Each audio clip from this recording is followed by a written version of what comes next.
insbesondere keiner mehr dann in Deutschland leben wird, in der Arbeit der Faust Minderes sehen wird als in irgendeiner anderen Arbeit. Durch eure Schule wird die ganze Nation gehen.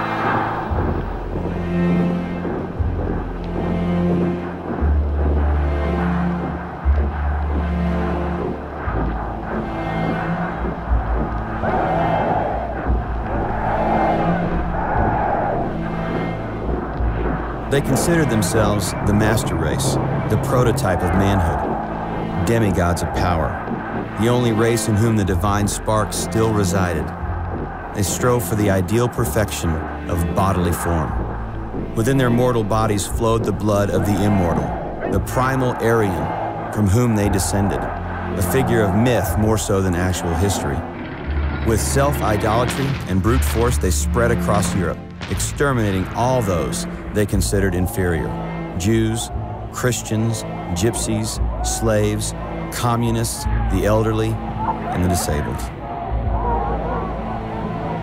Across the ocean, in the land of the free and the home of the brave, voices of pacifism, neutrality, and isolationism rose. They were the voices of those who had struggled and survived the country's worst economic depression. They were the voices of those who had survived another war, the Great War that was to have ended all wars. They were the voices of self-preservation, the voices of fear. But above the voices rose another. This was the voice of a veteran, one who had seen war and one who hated war. It was the voice of an American, one who wanted to shrug his shoulders and go about his business, believing conflicts thousands of miles away did not seriously affect him. But it was also the voice of a president, one who knew that when peace was broken anywhere, peace everywhere was in danger. It was the voice of a president who, wanting pacifism but knowing war was inevitable, worked slowly but steadily to aid the Allied cause even before joining the war. It was the voice of a president who, though bound in a wheelchair, would ultimately rise to become a world leader, instrumental in the Allied cause and the collapse of Nazi power in Europe.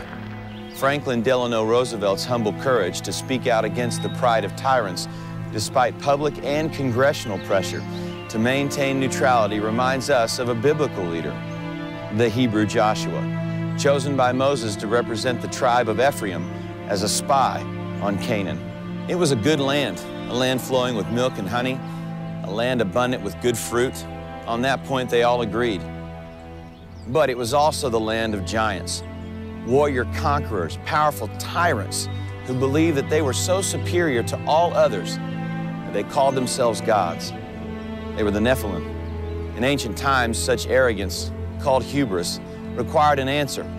But there were none brave enough to rise against these blasphemers who destroyed or enslaved all whom they considered lesser beings. 10 of the Hebrew spies gave into that fear. They swallowed the lie of the Nephilim and believed themselves to be mere grasshoppers in comparison. Their voices of defeat and self-preservation were joined by the voices of the 12 tribes, thousands upon thousands of Israelites grumbling and weeping. Only 2 voices rose for courage and truth, the voices of Joshua and Caleb. They remembered the promises of God and believed them. They refused to bow to the arrogance of blasphemy or the cowardice of fear. Even when the Israelites, their own people, picked up stones to kill them, they stood for what was right. With humble strength and faith in God, they refused to be silenced. God honored them.